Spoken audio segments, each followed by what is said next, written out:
بسم الله الرحمن الرحيم والحمد لله رب العالمين وصلوات ربي وسلامه على أشرف الأنبياء والمرسلين ولا حول ولا قوة إلا بالله العلي العظيم وبعد.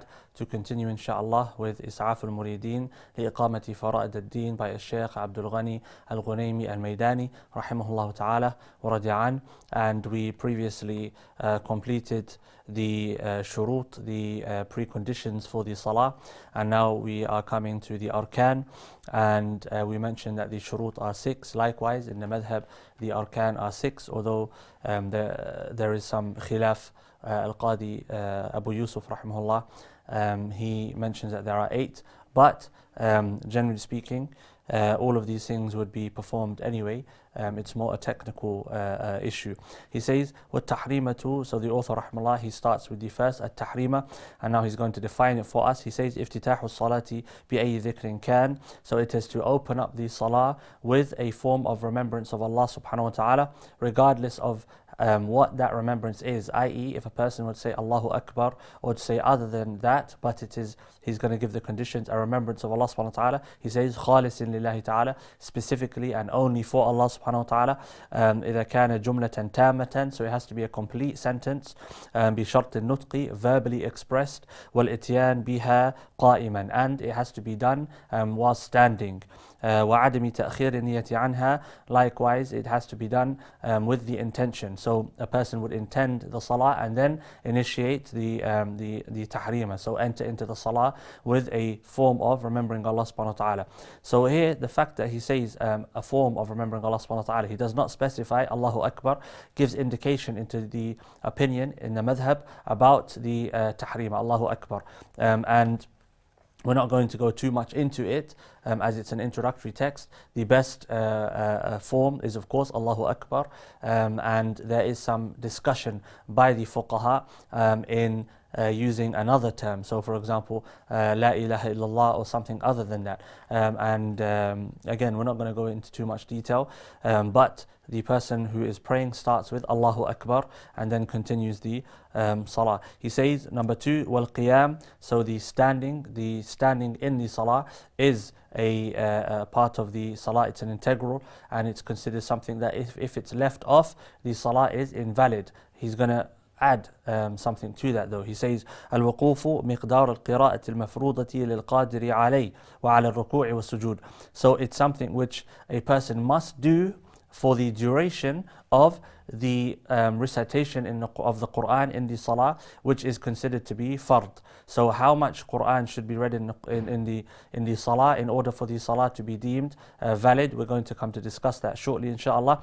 But in order for a person standing in salah to be considered valid, i.e. he has stood for long enough for his salah to be considered acceptable, it has to be for the duration it would take to read the bare minimum amount of Quran which would deem a person's salah acceptable. He says, if the person is able to stand and able to perform ruku' and sujood. So if a person cannot stand because they are physically impaired, for example, or they have an injury which prevents them from doing so, or they cannot perform the ruku' or the sujood, then standing is something which it's not fard upon them because they don't have the capability to do so. And in relation to the ruku' and sujood, the fuqaha in the madhab, they say that the qiyam has been included in the salah. Why? For the purpose of the ruku' and the sujood, or I should say for a purpose, not the only purpose, but one of the purposes, for the ruku' and the sujood. So if a person cannot perform ruku' and sujood, then the standing has no meaning, as it's more humble of a person to bow to Allah subhanahu wa ta'ala. It signifies the greatness of Allah subhanahu wa ta'ala when they go from standing to the bowing and prostrating position. He says, وَذَلِكَ فِي الْفَرْضِ وَالْوَاجِبِ دون النفل. So this is in the fard salah and the wajib salah, not in the nafil salah. So a voluntary prayer, a person can sit and can initiate the salah while sitting. And you'll see this from those that practice the Hanafi school, and they come from the subcontinent. You can see this in the Haramain. When you visit the Haramain, you perform Hajj and Umrah, you find many of the Hujjaj, after they've prayed their fard and they've prayed their nafil, some of them will sit down. Quite a few actually sit down and begin to pray voluntary prayers while sitting down. And of course, standing is the best. If a person can stand, they should stand, even in the nafil. Then he says, وَالْقِرَاءَةِ. So now he's going to discuss the third integral of the salah, which is recitation of the Quran. He says, تِلَاوَةُ آيَةٍ وَلَوْ قَصِيرَةً فِي رَكَعَتَيْنِ مِنَ الْفَرْضِ وَكُلِّ الْوِتْرِ وَالنَّفِلِ. So now he's giving you the bare minimum that a person should recite. What is it? A verse. Even if it's short. So one complete verse, even if it's short, in these first two units of a fard prayer. So for example, Dhuhr, it's 4 rak'at. The first rak'ah and the second rak'ah, there has to be recitation in those rak'at. In Witter, all of the rak'at. So when a person prays the bare minimum of 3, although we did discuss that a person, if they're first starting off to pray Witter, they find it difficult, they haven't, they've newly accepted Islam, or they've newly began to try to apply Islam into their life, then they can pray 1 rak'ah of Witter. It's disliked, but it's better than not doing it and slowly working up. It's always best to start with that which is small in amount and work up to that which is large. It shouldn't be done out of laziness though. But anyway, he's saying, so a person who prays Witter as 3 rak'at, the bare minimum, then they have to make sure they recite a portion of the Quran in each rak'ah, equal to the amount of 1 short verse. A person may ask, what about Fatiha? Isn't Fatiha compulsory in the Salah? It is, but we're going to come to see, inshallah, that it's not considered a fard. It's considered a wajib. What's the difference? We'll come to discuss that, inshallah. He says, وَلَمْ يَتَعَيَّنْ شَيْءٌ مِنَ الْقُرْآنِ لِصِحَّةِ الصَّلَاةِ. And nothing has been made compulsory of recitation, i.e. particular parts of the Quran, in order for the Salah to be deemed valid. So if a person were to recite the same verse over and over again in every rak'ah, it would be considered valid. If they were to recite various verses, it would be considered valid, as there is nothing that has been specifically made compulsory to be recited in the Salah. But repeating the same verse over and over again, it's something which is it's not recommended, it's disliked, and if the person believes that there's some sort of virtue in doing so, then it can be problematic. He says, وَلَا يَقْرَأُ الْمُؤْتَمْ وَإِنْ قَرَأَ كُرِهَ تَحْرِيمًا.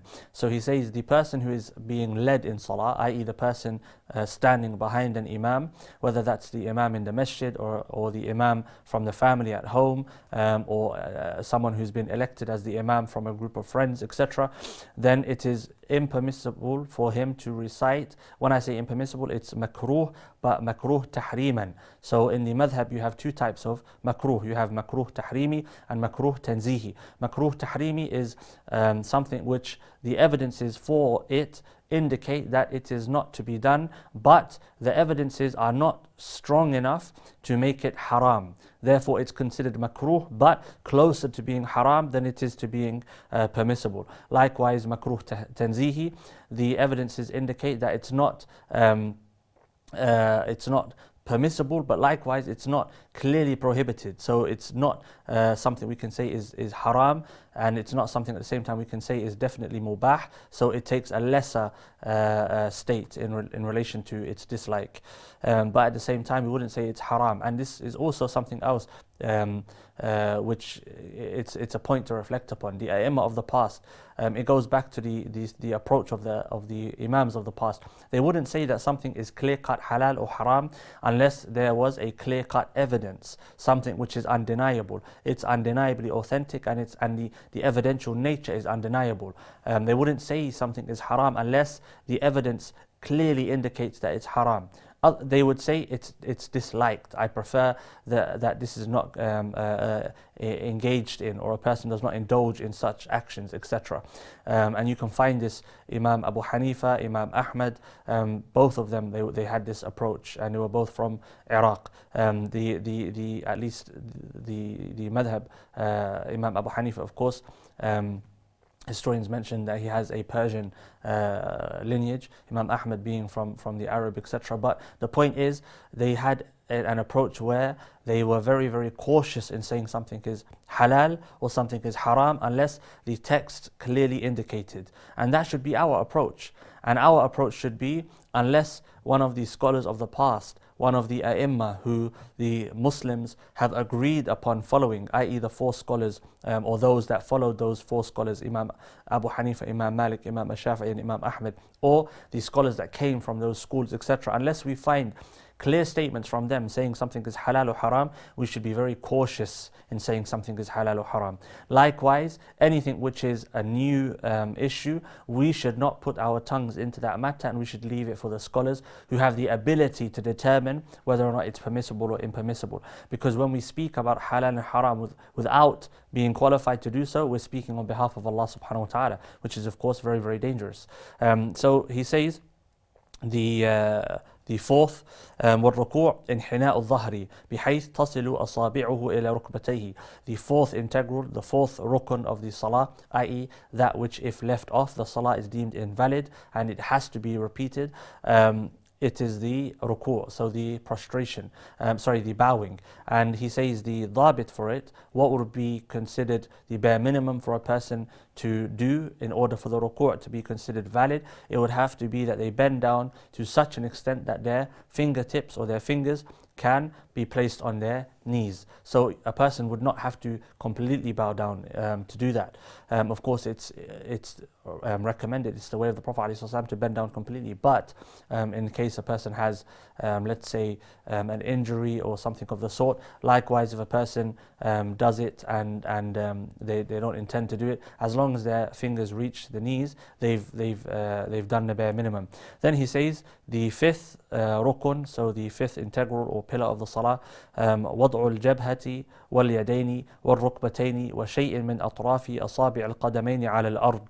So it is to place the jabha, so the forehead, the two hands, the two knees, and something of the toes on the earth. So if a person were to place one one toe from each foot on the earth, بشرط أن لا يرتفع موضع الجبهة عن موضع القدمين أكثر من نصف ذراع, with a condition that the place where he is placing his forehead is not raised above the place where he is putting his feet and his hands, if I'm not mistaken, more than half an arm span. So if a person prostrates and he places his head on something which is raised more than half a handspan above his knees, then it would be deemed invalid. So, and alhamdulillah for us today, due to the amount of space that we have in our masajid and the amount of masajid that we have, you rarely face a case where you have to prostrate on something which is raised above the ground level. Then he says the last is al-qu'ud al-akhir, so the final sitting for the tashahhud. Yeah, he says مقدار التشهد بشرط كونه بعد تمام الأركان كلها, for the duration of the tashahhud, بشرط كونه بعد تمام الأركان كلها, with the condition that it is performed after having completed all of the previous arkan. So he says al-qu'ud al-akhir, the final sitting. He does not say at-tashahhud al-akhir. So the final sitting is considered to be a rukun, not the actual tashahhud. We'll come to see shortly, inshallah. Then he says tatimmatun fi wajibat as-salah. So those are the 6 arkan, and we mentioned the 6 conditions for the salah previously. Now he is coming to the wajibat. So the parts of the salah which are considered to be compulsory, but they are not considered to be compulsory to the extent that if a person missed one of these things, the salah would immediately be deemed invalid. If a person missed a rukun, a pillar of the salah, that which we've just mentioned, their salah would immediately be deemed invalid. As for that which we're going to now mention, if they missed one of these things, it does not immediately deem their salah invalid.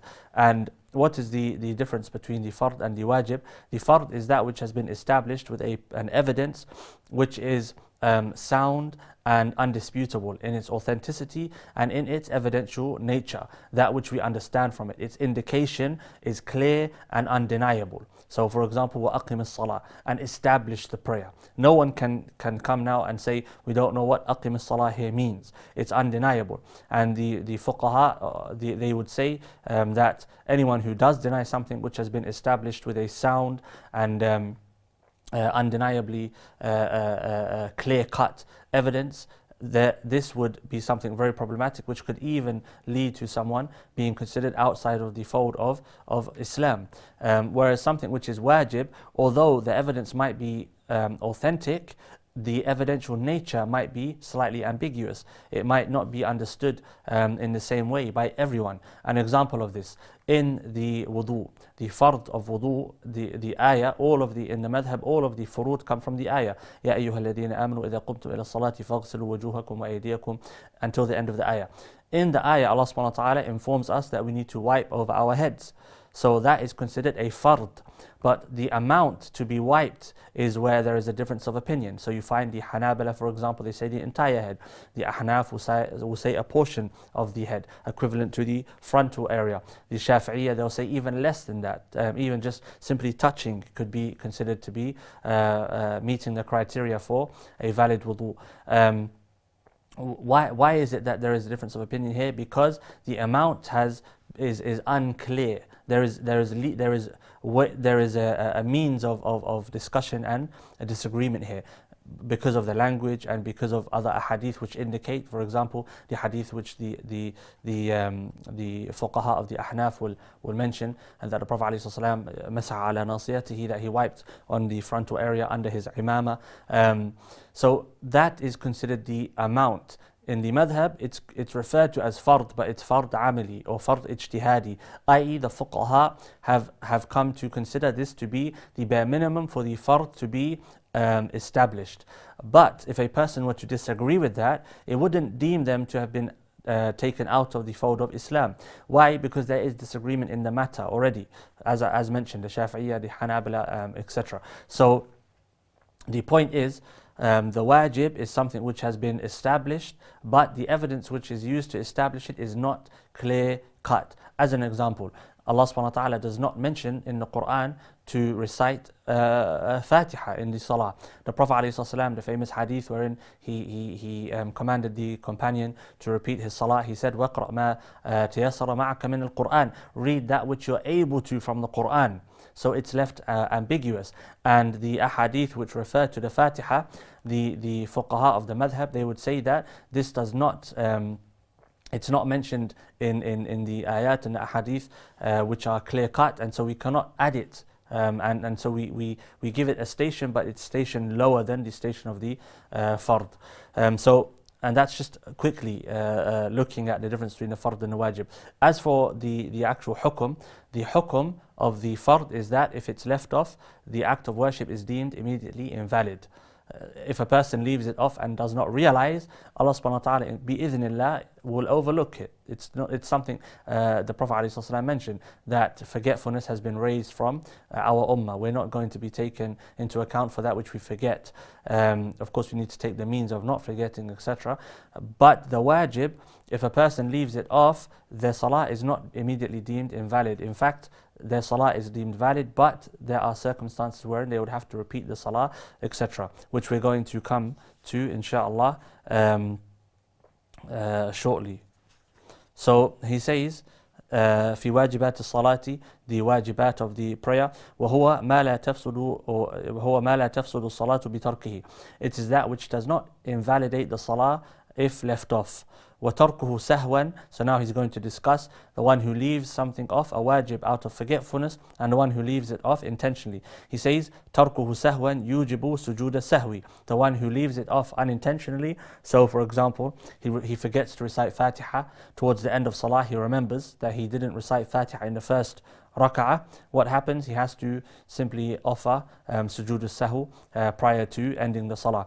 وَتَرْكُهُ عَمْدًا يُوجِبُ إِعَادَةَ الصَّلَاةِ مَا دَامَ الْوَقْتُ بَاقِيًا وَإِلَّا أَثِمْ. The one who leaves something off intentionally, which is from the wajibat, he has to repeat the salah if time permits. And if not, then he is considered to be a person making a mistake, which could be something considered to be a sin.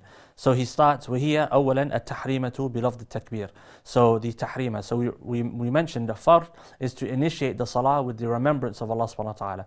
But the wajib is to say Allahu Akbar. And there is some leeway here, which is mentioned in the bigger books. So for example, Allahu Akbar, Allahul Akbar, Allahul Kabir. But again, there is a discussion around that. It's just for slight further clarification. He says number 2, وَقِرَاءَةُ الْفَاتِحَةِ. So reading Fatiha in the Salah, and Fatiha should be read in the first 2 of the 4-unit prayer and the first 2 of a 3-unit prayer, of course both of the rak'at for the 2-unit prayer and all of the Witter prayer. So recitation of Fatiha is wajib, but it's not fard. If a person leaves it off unintentionally, i.e. through forgetfulness, their salah is still valid. If they leave it off intentionally, they need to repeat that salah if the time permits them to do so. He says number 3, وَضَمُّ سُورَةٍ أو 3 آيات قصار في ركعتين من الفرض وجميع الوتر والنفل. The third wajib, that a person adds to the recitation of Fatiha a surah, even if it is a surah comprised of 3 short verses. So for example, some of the surah from the final parts of Juz Amma. And it has to be done in the first 2 units of a 4-united prayer, the first 2 units of a 3-united prayer, the 2 units of a 2-united prayer, and all units of the Witter prayer. So Fatiha and a surah, or the equivalent of a short surah, which would be a long ayah equivalent to 3 short verses. That's the wajib. The fard, the bare minimum, is that a person recites 1 verse. If they recite 1 verse, they've achieved the fard. But the wajib is the Fatiha and an extra surah, or that which is equivalent to a short surah added to it. Then he says, وَتَعْيِينُ الْقِرَاءَةِ. And we mentioned why, because of that which is mentioned in the Quran and the Ahadith, etc., in relation to Fatiha and how much to be recited. They're not considered by the fuqaha in the madhab to be,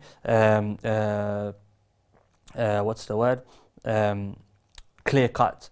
They're clear cut, but it's not of the level of the fard. He says, وَتَعْيِينُ الْقِرَاءَةِ فِي الْأُولَيَيْنِ مِنَ الْفَرْضِ. Likewise, number 4, it's to, which we already indicated anyway, to specify that Fatiha is recited and the extra surah or ayat added to Fatiha in the first 2 units of the fard salah.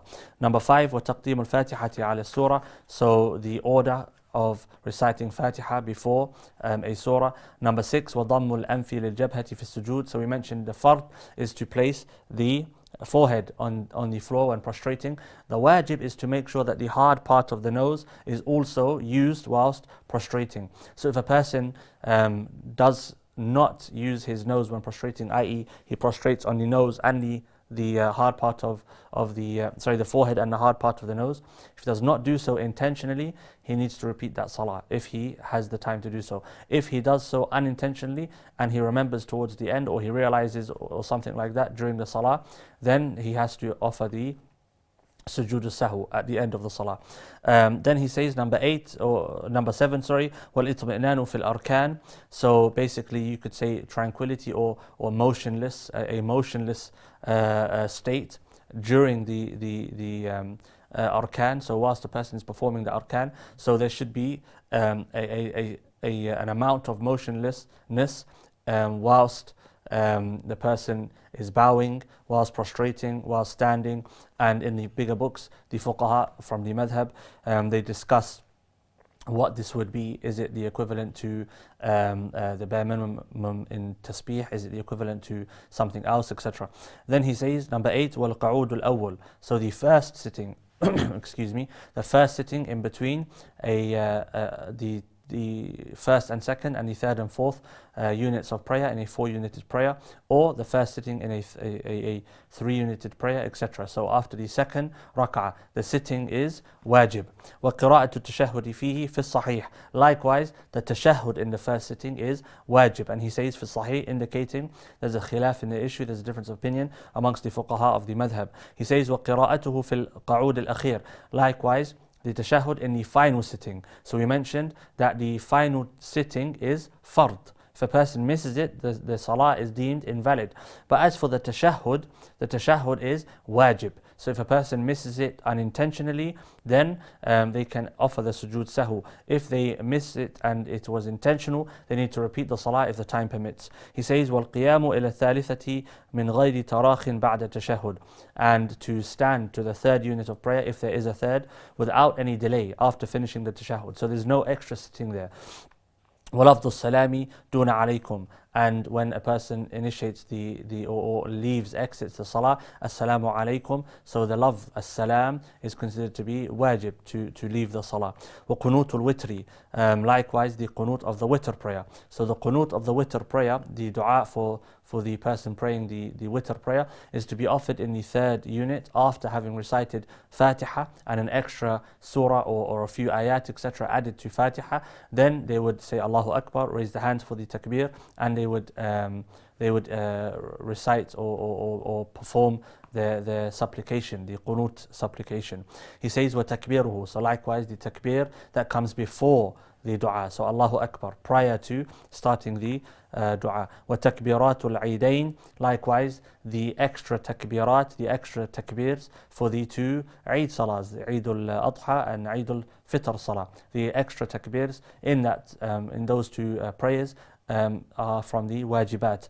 وَتَكْبِيرُ الرُّكُوعِ فِي ثَانِيَةِ الْعِيدَيْنِ. Likewise, so that would include the takbir of al-ruku', going into bowing in those two salawat. He says, rahimahullah, وَجَهْرُ الْإِمَامِ بِقِرَاءَةِ الْفَجْرِ وَأُولَيِ الْعِشَاءَيْنِ.